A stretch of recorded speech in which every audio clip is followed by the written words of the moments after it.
what's up? We're playing some Heino. If you didn't know, he's pretty broken.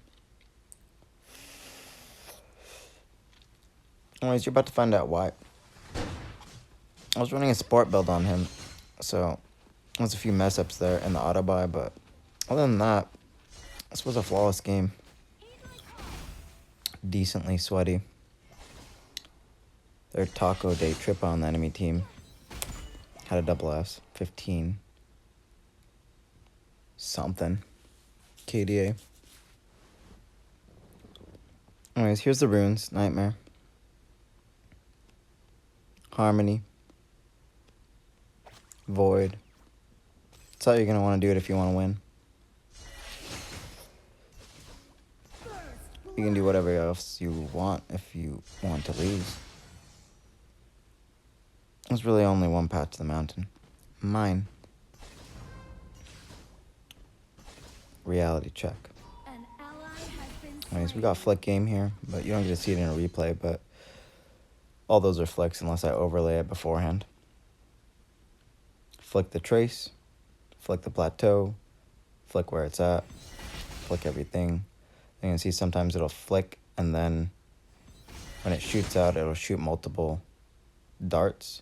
I don't know why. I don't really know the kit. I can't even tell you why. Right. Number 2 is a dash. And you can set it down. After you jump, it'll place an icon. You can retrace, is what the ult is called. And you will get all your life back and go back to that spot. You can see the little icon right there. It's real simple. Don't ever use your gap close if your trace, your ultimate is up, because you just don't need to. Just put it in a safe position, like by your turret, in a bush somewhere, or somewhere far, far away. The only time I would ever deviate from that is if your front line is very strong, and you know you can rely on them. Maybe just put it right behind them, and then you can push up to the front line, get easy pokes if they hard focus you, or you want to face chuck them. You can do that.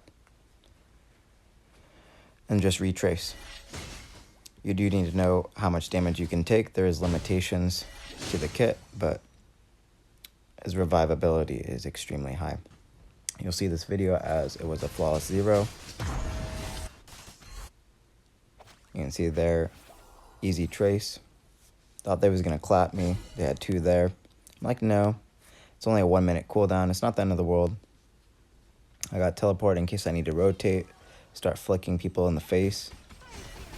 These nightmare runes here are absurdly nasty all game long.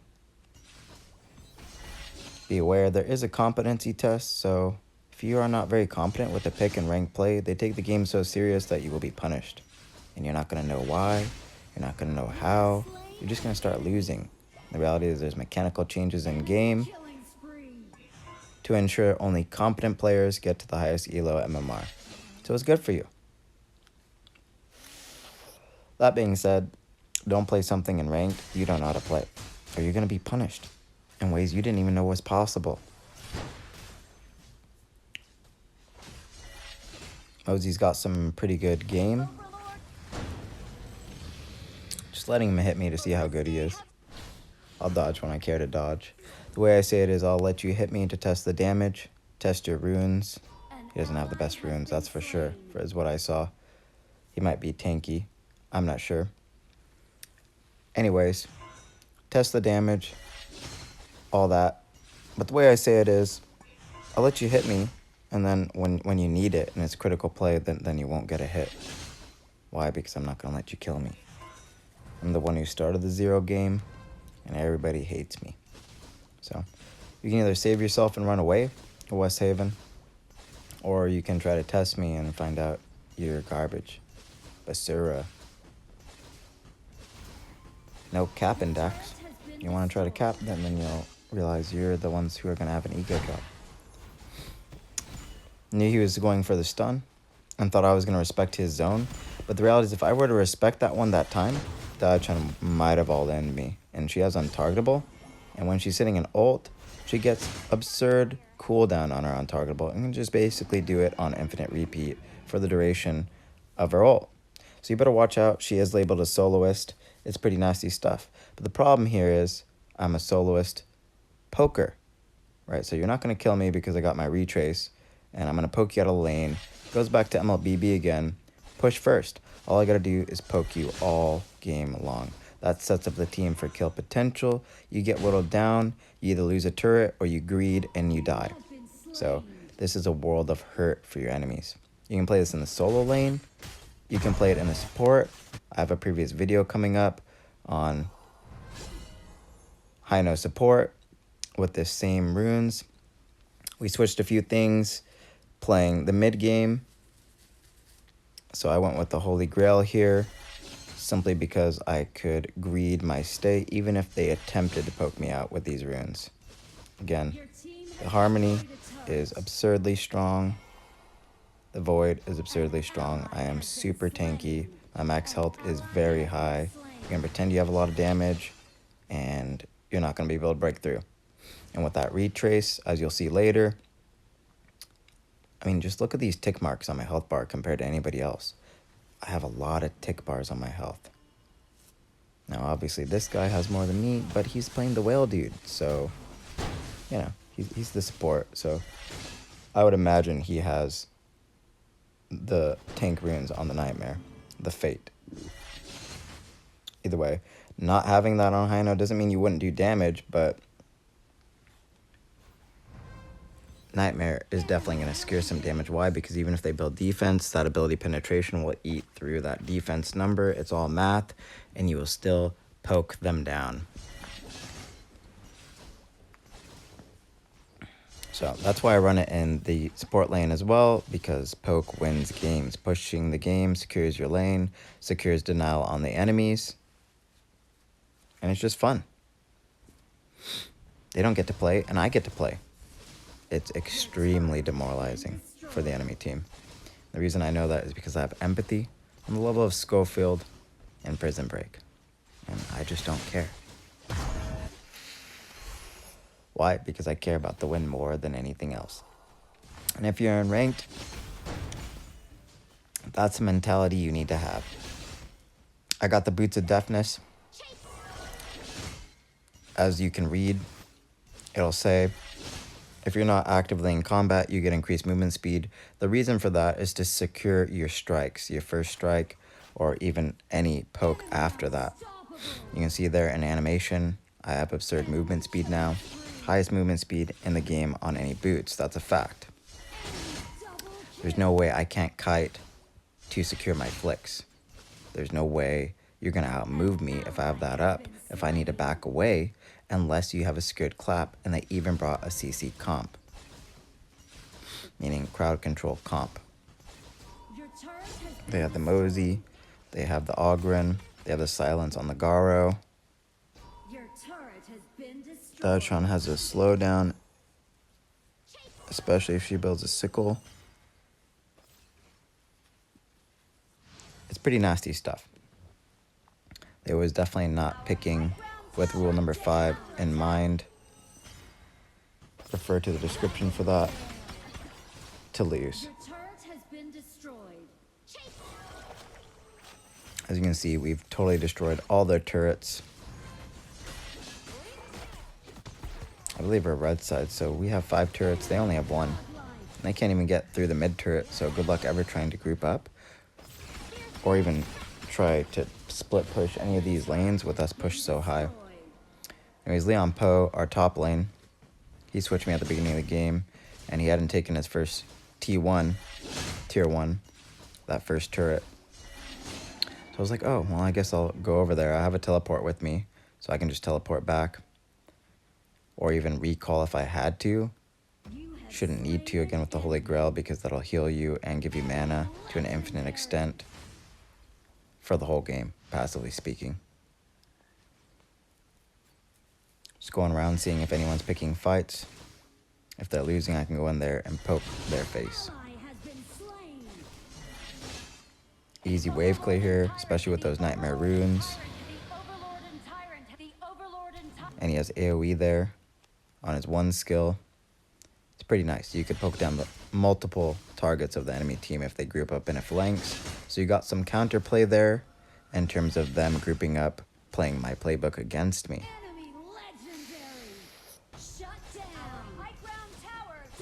The way the game is all about adapting, and just because I say to play a certain way doesn't mean I don't even adapt my own playbook. I will always be evolving. I will always be adapting. That's why we are the catalyst for the meta. Now, to be fair, the pros were playing Heino first, but the reality is I do my homework. I analyze my competitors, and I've never seen them play at support. So if you don't watch that video, you should watch that video. So I'll be excited to see if anyone else thinks to do the same thing. Or perhaps even watch this video and implement it themselves, because they did their homework. You do that, you get the credit. Reality is your wins are for your deliberate actions, your critical plays. Own the game, be yourself. Enjoy being a bully. These 5v5 games are very bully orientated. If you have a weak willpower or you lie down easy, you should not be playing ranked here. Just don't do it. You're gonna be in a world of hurt, to say the least. Anyways, I'm playing tooth or nail for my turret. I'm not giving you any of that turret damage. Not any single bit of micro if I can help it from the minion wave. And again, pushing first means I'm just gonna poke them out, get these free turrets from my minions, my dragon, all that. As you can see, we got the succubus and the blazing cape. So good luck trying to break through me. That's why I say you need those tank runes, and you need tank items and counter build. The mage cannot stop me as a soloist, especially with that purple proc on the life bar with that shield. And the blazing cape means their lifesteal will be reduced at a safe range with my 1 skill. And I have armor, I have magic resist, I have infinite heal and mana regen, I have penetration. We're cooking godliness. This is a purely evil build. Evil not said loosely. I don't know if they'll hard focus me, but my ultimate is down, so I'm not playing with that. I can poke from a safe distance. I say either. You guys say either. And Liam Poe is very tanky. The reason he traded me is because he had a higher lane score in the Clash lane than me, and he was a top % player, I believe. So, good thing I switched him because it worked out. I may play this again because it's really, really, really fun. And it's disgusting how dangerous Heino is. Look at this guy trying to chase me and I just flick it in his face. You want to chase me some more? Right. Didn't realize my rechase had to come up. My ultimate. So I was dashing away. Otherwise, if it just pops up, it'll be on your last known dash. So the icon will just appear on your last known. Which is pretty nice. They get wiped out. I get pushed back here. Just say, chase me. Keep poking me. They could clap me. I don't want to play with that. So in a few instances, I will dash away, even if it's through a wall. But for the most part, I do keep it in a safe position, as you could tell the whole game. Notice my support about to die, so I try to peel the aggro from him to me, meaning I get hard focus, not him. That's aggro for short. And he still ended up dying because that new champion is pretty good. Newer champion. I'm like, well, dang. I just thought that counts. Anyways, I see her coming in. I know she could kill me with that low of a life, so I instantly use my ultimate. get anything I can off her cooldowns, and just start heading back. Trying to see what's going on, but then I realized out of the corner of my eye, this Ogren is coming. Try to kill the wave. Unfortunately, he still gets the turret. Took them 15 minutes just to get to my tier 1. All things considered. An enemy has been slain. Shut down. They're hard pushing here because they know they have a couple people on death timers. Like, okay, whatever. I'll keep poking you in the face. Look at that triple poke right there. Crazy stuff. Eating through their health slowly but surely. If your team plays patiently and you play behind your front line, it gets nasty. Again, they'll have to recall often and they won't be able to force any fights. It's all about keeping the micro trades in your favor. Rolling Stone hails Frey, gives the Predator franchise its long-awaited masterpiece. Frey. You do not want to be whittled down. You want to win the poke game. Heino can do that for you. We're sitting at a 5-0 KDA. Pretty good stuff. And Heino may or may not get kills. Again, if you're playing against competent players, then they're probably just going to recall or run away to their team. So I wouldn't expect too many kills unless you're being more aggressive with your 2 skill and dashing to finish them. And you could do that if your ult is up, but I'd be careful because I played against a lot of Heinos in Season 6, and in my opinion, they do that and they do it right in your face, and then we just kill them right afterwards. So it turns out to usually be a mistake. That's why I've adopted these specific parameters and protocol and playstyle to ensure I have flawless games. Ogren is coming. Try to poke him out. Hoping the Hui stays behind me, but he wants to go forward and do damage. Well, that's not good. But it's okay because he died and we won. Checkmate. He tried to do a bait, but this kit is not very powerful for stopping someone with dive. So, oh well, it's all good. He died for the win. End of story. Anyways, I got a 9-0 to finish. Briefly looking at the builds.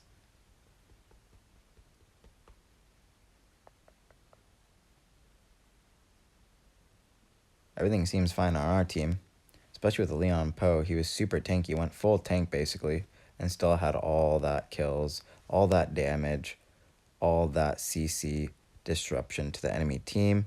So real good stuff there. It was a Mosey support, so that makes sense.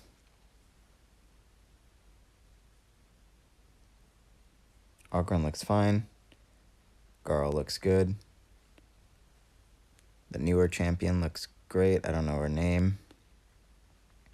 Again, 15-5, so really solid work with a double SS. If you get a double SS on a losing team, you get so many points that you might not even D-rank, or at least you'll be close to getting a second pip, 2 pips rather, on your next game. That's what happened to me anyways. I got 2 pips on my next game because I scored high enough and didn't lose that much. It's all about getting enough points to get those pips or stars. And the Diochan had a good build as well. Very tanky, still had armor penetration, still had damage, infinite mana heal on that Holy Grail. Really good stuff, all things considered, on both sides. So if you're into that, try those builds out. I don't think you would go wrong unless you're just not good at micro macro, and that should be the reason you're here, to solidify better understanding of the micro macro. Anyways, with that being said, let's roll to the next part. Here's the stats again on the newer champion, the MVP SS there. 34% damage, 182k, that is no joke. She was really putting in a lot of work. 32% on ours, on the Liam Poe with the double SS as well. 141 damage, really high stuff. Same thing with the Hui there, 31%. Really high damage, really did his job. So impressive stuff there.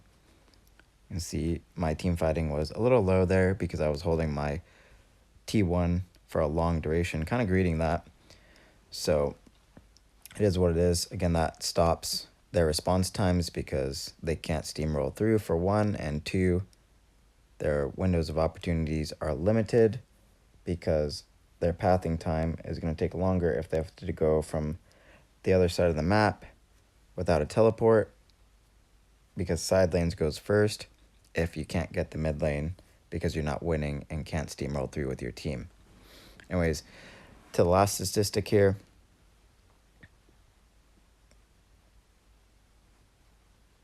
So, yeah, we were the red team.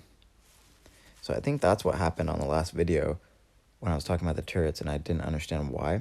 Anyways, so we're red team, but it says enemy up top, so it's kind of confusing. Anyways, we had 9 turrets. They had 3. They had 1 Overlord. We had 2. We also had 2 Tyrants. It's definitely in our favor. Getting those objectives pans out to more advantage for your team and equals out to the win. Versus we had control. They didn't, so they didn't get an objective. So push first, get some control, win your micro macros, follow the rules. That being said, analyze, evolve, win. I'll catch you guys in the next game. Bye. Teamwork makes the dream work.